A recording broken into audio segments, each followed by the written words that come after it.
name's Laura Schreiber. I'm a policy organizer with Land Stewardship Project. We are a membership-based organization working to create a more sustainable, just, and fair food and farming system, and really trying to also center rural communities and have them at the forefront of who's creating solutions and who we're talking to and organizing. But we truly see agriculture as a way to take climate action and a tool that needs to be invested in and seen as part of the solution, and have been part of our work at LSP is bringing together groups of farmers, farm workers, those involved in the food system, rural communities, to help bring these proposals together and really have them shaped by people on the ground who will be impacted by them. So we've broken up our policy priorities this year in two main buckets, soil health and climate, and then regional food systems. So that looks like really building up our regional food systems of processing. I think with COVID, people have been exposed more than ever to how fragile our food system really is, and paying attention to who are the workers that are processing your meat, processing your vegetables that are getting to your plate. So I'm trying to prioritize and make sure proposals can get through that, invest in creating a more resilient and also more caring system too. So our work this year especially is around establishing soil healthy farming goals. So last year we introduced a comprehensive bill that had soil health investment grants for farmers, but also had this soil health farming goal in it. And so far we've seen some really great traction and agencies across, and Bowser, at the Minnesota Department of Agriculture, to see how can we as a state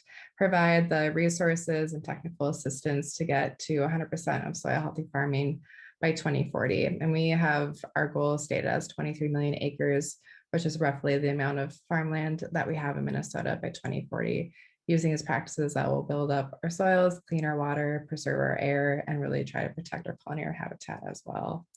There's also $38 million up for soil health grants.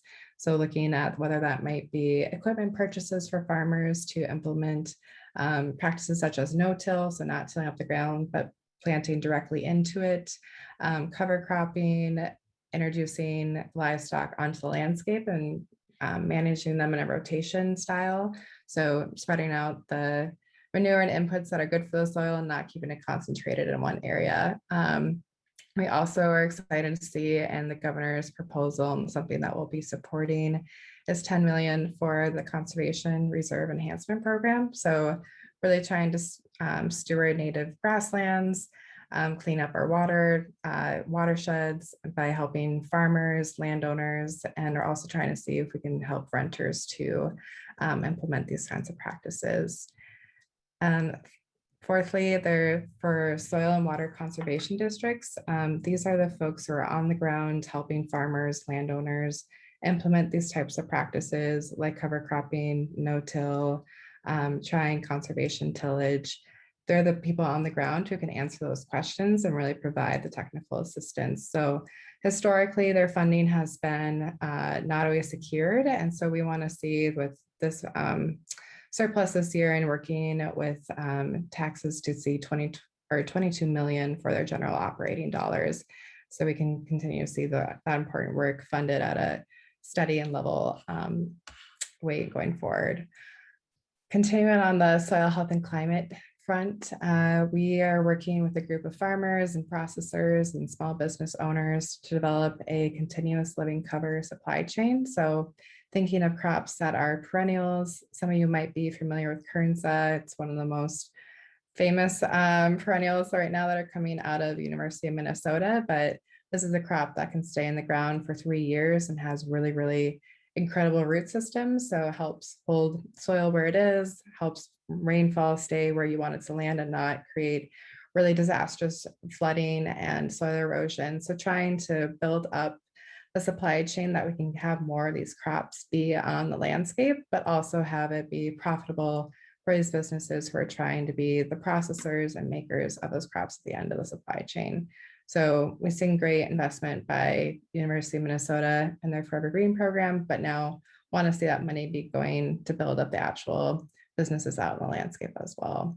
So then there's the Forever Green too. So continuing to fund that research. So how can we diversify our landscapes with perennials that are both beneficial for our communities, farmers, but also are part of the climate solution too. And then I'm sure everyone is familiar that this last summer we had a really, really intense drought in Minnesota, and still farmers have not received any aid from the state level. So wanting to see 5 million in drought relief money going to livestock and specialty crop farmers. These farmers typically don't, especially specialty crop farmers, don't have insurance. So they don't have the typical guardrails that are in place for them. So wanting to see that funding go out very quickly in the beginning of session. And then also 5 million for rapid response loans for prices and costs farmers sustained during last summer.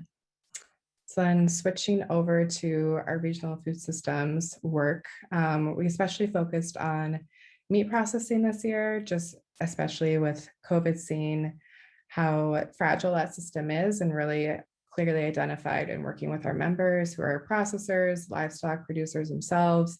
What are some tweaks or solutions that we can introduce that would really make a big difference? And I won't get into too nitty of the gritty at the top three, but can at least speak to seeing more processing grants so we can build up new or existing processing centers in Minnesota and help get more people trained into doing this type of work. And especially we have identified that as we're seeing more and more people retiring, both from farming, that's also the case for processing. So how can we bring in the new generation of the workforce and make sure that there's business transition plans in place for those business owners, so their business isn't just going under or out with them, but instead transitioning to the next generation.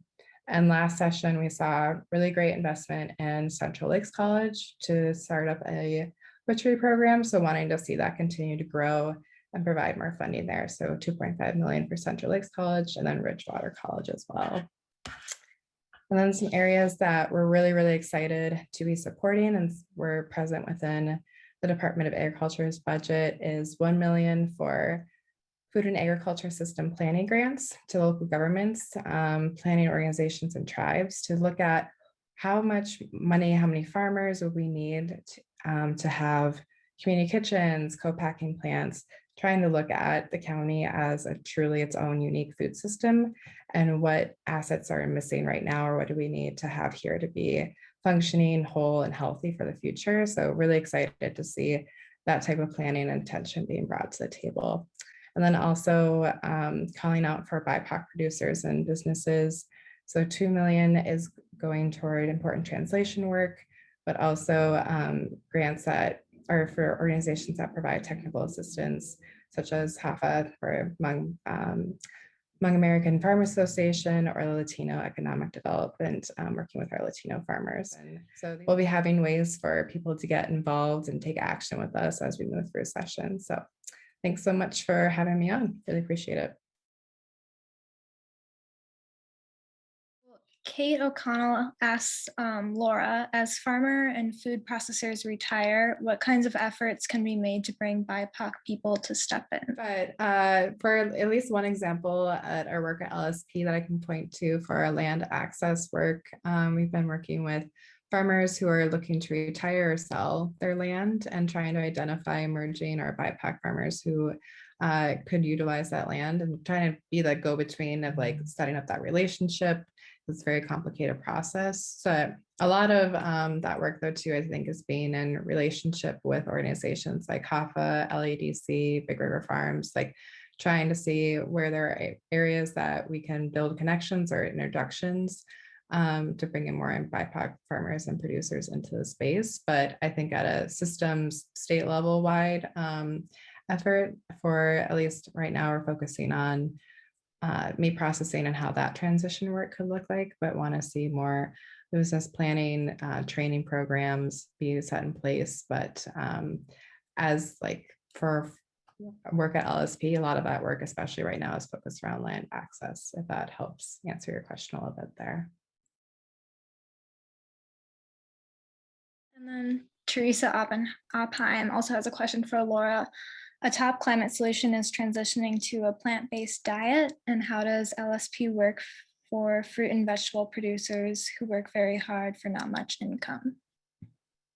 Yeah, definitely. Right now we are sitting in a lot of coalition spaces, looking at how to support specialty crop growers, whether that be through different insurance models, paying them a more fair price out the gate, especially for farm to school. That's a leadership table that I sit at. And we've continually heard that farmers are hesitant to be involved in their farm to school program because the prices are just not fair, or paying them what's actually owed for what they're growing. So seeing how we can redistributing and prioritizing how right now there's an imbalance between money being spent on commodity products versus local products, and there's a limit on how much they can actually spend locally. So like, for instance, that's one example of how we might at a systems level like be able to change how those farmers are being reimbursed. But I should also say too, a lot of our work at LSP is like trying to be in relation with those fruit and vegetable producers and seeing like together how we can create solutions. So if folks on this call or know someone to like, we are continually looking and building up those relationships for how we might get more support for that really critical role that those veggie producers play, because we know that they're feeding our communities, and yes, as you said, not at a price point that is sustaining of the work truly. So trying to see, at least at a state level, how we can incentivize and pay those farmers for the hard work that they're doing. And farm to school right now is like one vehicle that we can do that, but there's definitely more ways out there that we can continue to build that. So appreciate the question, Teresa.